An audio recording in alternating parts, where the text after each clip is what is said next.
Didn't ask them to leave. I just stopped pretending they had the right to stay. That's the part people don't understand when I tell this story. They expect me to say I screamed or cried or threw something across the room. They expect the dramatic version, but the truth is quieter than that, and somehow worse.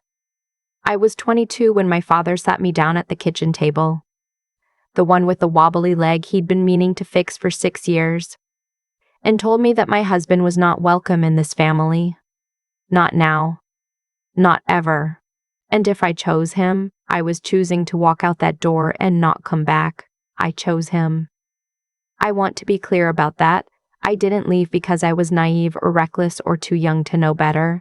I left because I was 22 years old, completely in love, and my father had just given me an ultimatum that made one thing crystal clear. To him, I was a piece on a board, not a person with a life of her own.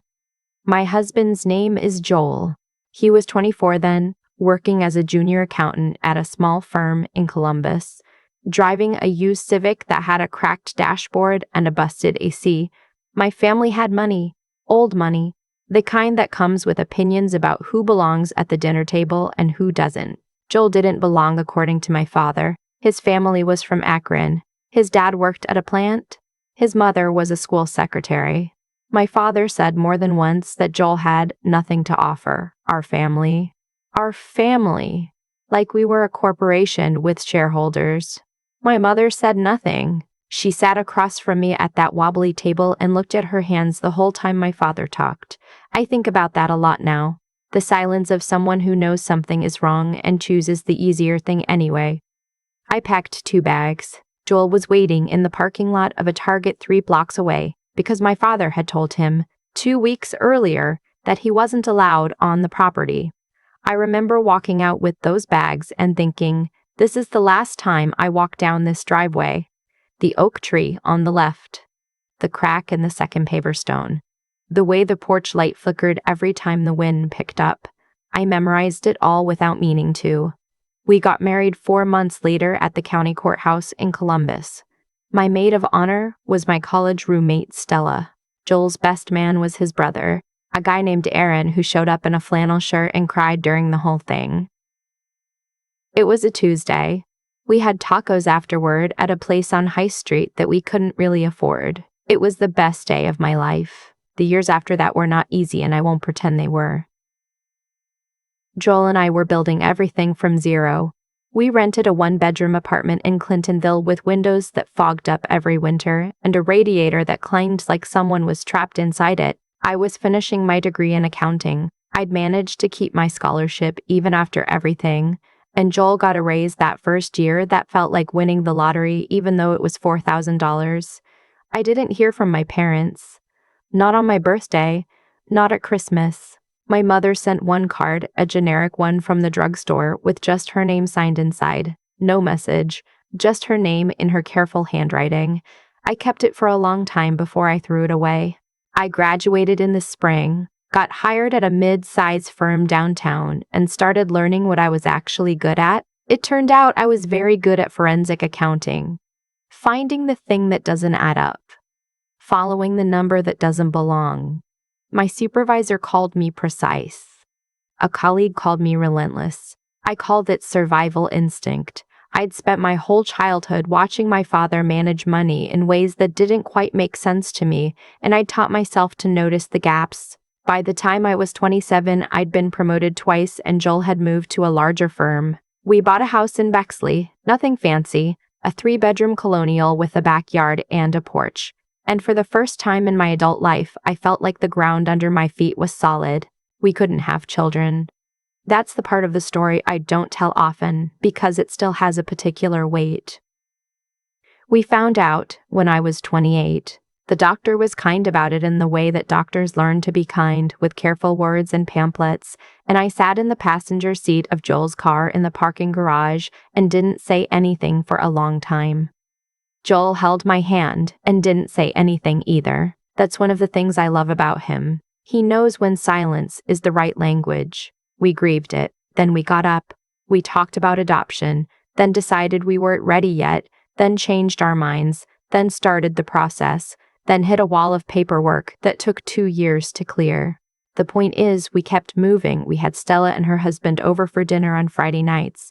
We got a dog named Biscuit, who destroyed 2 couch cushions and 1 corner of the baseboards and was the best thing that had ever happened to either of us. We built a life that was entirely, genuinely ours. My father called when I was 31. I almost didn't answer. I was in the kitchen cutting vegetables for soup, and I saw the number, and I stood there holding a half-cut carrot for a solid 10 seconds before I picked up. He said he was calling to check in. He said that. Check in. Like we'd spoken last week. Like 9 years hadn't happened. I said, I'm fine. I didn't ask about him. There was a pause, and then he said that he and my mother had been thinking about me, that they'd made some mistakes, that they hoped we could talk. I told him I'd think about it. I didn't call McFriend and even the other Sondex. Kept it short. Yes, I was well. Yes, Joel and I were still together, still married, I said, and there was a silence on his end that told me he hadn't quite accepted that reality. I didn't invite them to visit. I didn't ask to visit them. I said it was good to hear from him and hung up. Joel asked me that night how I felt. I told him I felt nothing, and that was the honest answer. Whatever I'd felt toward my parents had been packed into those 2 bags 9 years ago and left behind on that driveway.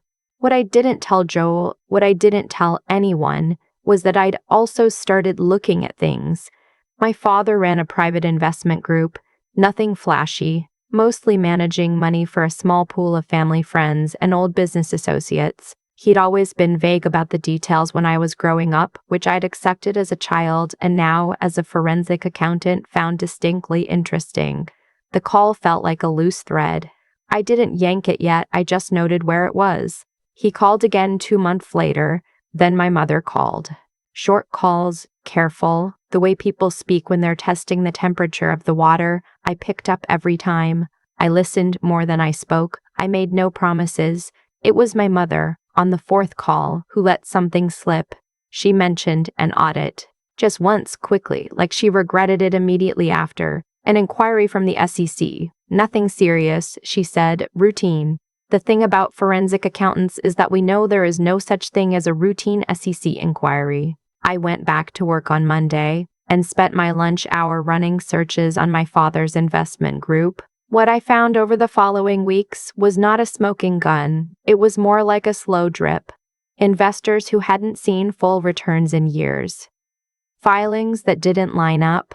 Gaps between what was reported and what was deposited. Nothing I could prove from the outside, but everything that told me the structure was wrong. My parents called more frequently after that. The warmth in their voices had developed an edge of urgency. My father started mentioning the family legacy. The name, he mentioned once, a trust, a family trust that had been set up by my grandfather, and the fact that certain assets were tied to family membership, meaning immediate family, meaning a child, meaning me. I understood then what the calls were actually about. It wasn't reconciliation, it was a lifeline. The SEC investigation was tightening. The trust, which I'd never known about or perhaps had been deliberately kept from knowing about, required a living family beneficiary for certain provisions to hold. Without me formally documented as a participating family member, those provisions might collapse in a way that complicated everything else. I was the signature they needed, nothing more. I want to tell you that I felt something volcanic when I understood this. Anger, hurt, the full theatrical collapse. But I was 32 by then, and I had spent a decade building a life with steady hands, and what I actually felt was very quiet and very cold and very clear. I called a lawyer, not a family friend, not anyone connected to my father's world, a litigation attorney in Cincinnati whom a colleague recommended and who had no idea who my family was. I laid out what I knew. She was thorough. She asked good questions. After 2 meetings, she told me that my position was actually quite strong, because I had never been legally removed as a beneficiary of my grandfather's trust. I had simply been excluded from family life, which was not the same thing. The trust had been generating returns for over 20 years. A portion of it was mine, had always been mine, and my father had been managing it, without my knowledge or participation. I won't describe the legal process in detail because it took 14 months and it was neither dramatic nor satisfying in the moment. It was paperwork and phone calls and depositions and a mediator who wore the same brown cardigan to every meeting. What I will tell you is that it ended with a settlement, a significant one. My father did not go to prison. That's the part that used to bother me more than it does now. The SEC investigation resulted in fines and a consent decree, which is the financial world's version of a slap with a glove. He was barred from managing outside investments. The group dissolved. Several of his investors filed civil suits, and those were ongoing when I stopped paying attention. My mother filed for divorce the following spring. I found out through a cousin who texted me out of nowhere. I didn't respond. The morning the settlement funds cleared into my account, I was sitting at the kitchen table in the house in Bexley, with Biscuit asleep on the rug and Joel already at work, and I had a cup of coffee that was getting cold because I kept forgetting to drink it. The number on the screen was a number I had never seen next to my name before. I drank the cold coffee. I took Biscuit for a walk. I called Joel and told him, and he was quiet for a moment and then said, "What do you want to do?" And I said, "I want to finish the adoption paperwork." He laughed. "That was the right answer," he said. "That was the only answer." The call from my father came 3 months after the settlement on a Thursday afternoon. I was working from home, reviewing a set of business records for a client, and his number appeared on my phone like a piece of furniture from a house I used to live in. I picked up. He said he wanted to talk about what had happened. He said the lawyers had made things more complicated than they needed to be. He said that families should be able to settle things between themselves without courts. I said, "I agree. That's why I tried to settle it for 2 years before I filed." He was quiet. Then he said, and this is the part I have replayed many times because it is both remarkable and perfectly predictable. He said that he and my mother had been hoping to rebuild the relationship, that they were getting older, that they thought perhaps Joel and I might be open to starting a family, and that a grandchild would be good for all of them. Good for continuity. He said the word legacy twice. I let him finish. Then I said, "Joel and I are in the process of adopting. The paperwork is nearly complete." He said, "Oh." A pause. "A baby?" I said. "A 7-year-old girl from foster care. Her name is Nora." Another pause, longer. I said, "She is not a legacy. She is not a continuation of anything. She is a person, and she is going to be my daughter, and you will not be part of her life."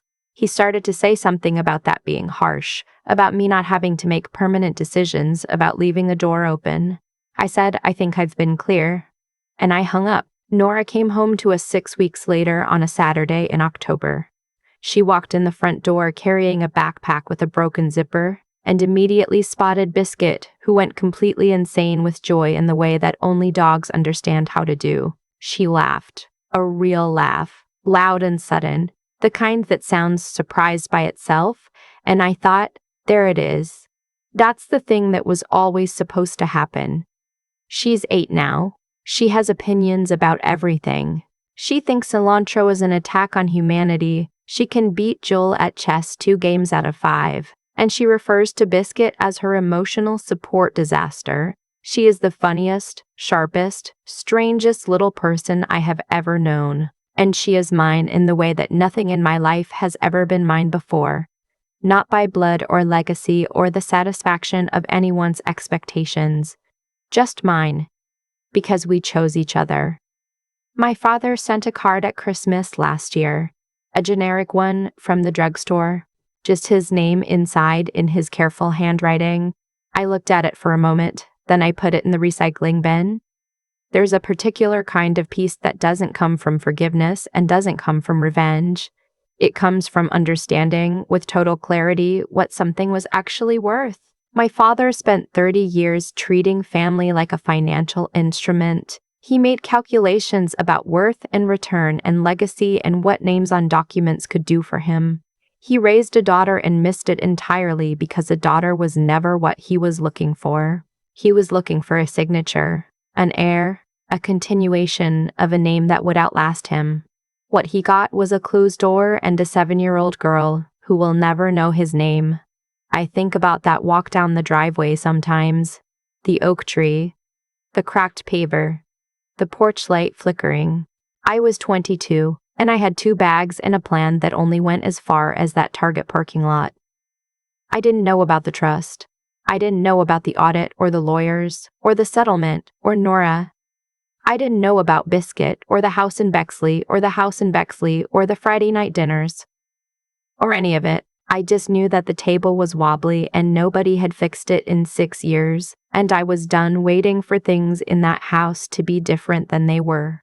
Some doors, when you close them, don't need to be opened again. Not out of bitterness, not even out of anger, just because what's on the other side was never really yours to begin with, and what's on this side is. I used to think that people who hurt you eventually figure it out on their own. That time does something to them, softens the edges, opens a door inside them that was always closed. I believed that for a long time, maybe because it was easier than accepting the alternative. The alternative is that some people never change, they just run out of options. My father didn't call me after 10 years because he'd been lying awake thinking about what he'd done. He called because a number on a document needed my name next to it. That's the whole story, underneath all the careful words about legacy and family and getting older. He'd spent a decade treating people like instruments, investors, colleagues, his own daughter, and when the structure finally cracked, he needed one more instrument to hold it together. What I learned from that, what I keep coming back to, is that there's a cost to treating the world transactionally. Not a cosmic cost, not punishment handed down from somewhere above, just a practical one. When you spend your life asking what something is worth to you rather than what it means, you end up surrounded by arrangements instead of relationships. And arrangements dissolve the moment they stop being useful. I think about the choices I made at 22, walking out with 2 bags, choosing Joel over a house, a name, inheritance I didn't even know existed. People could have called that naive. Reckless.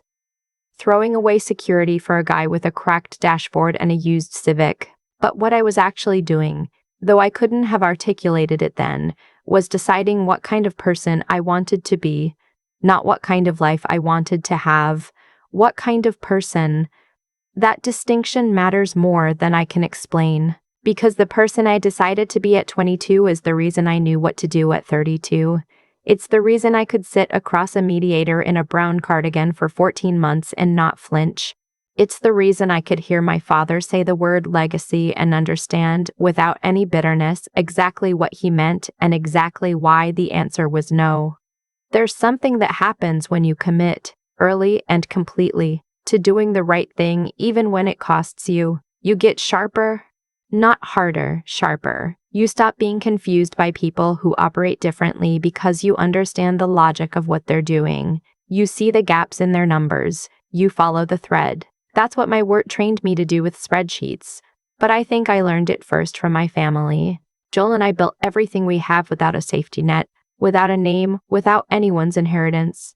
What we built is ours in a way that no trust fund ever could have been, because we know exactly what it cost and exactly what it's worth. And Nora, who came home with a backpack with a broken zipper and immediately made Biscuit lose his mind, she didn't inherit a legacy. She got something better. She got 2 people who already knew how to choose each other over everything else. My father wanted a signature, a continuation, a name that would outlast him. What I have is a 7-year-old who thinks cilantro is a personal attack, and a husband who knew to be quiet in a parking garage when quiet was the only right thing, and a life that is entirely unambiguously mine. I'll take that over a legacy every single time.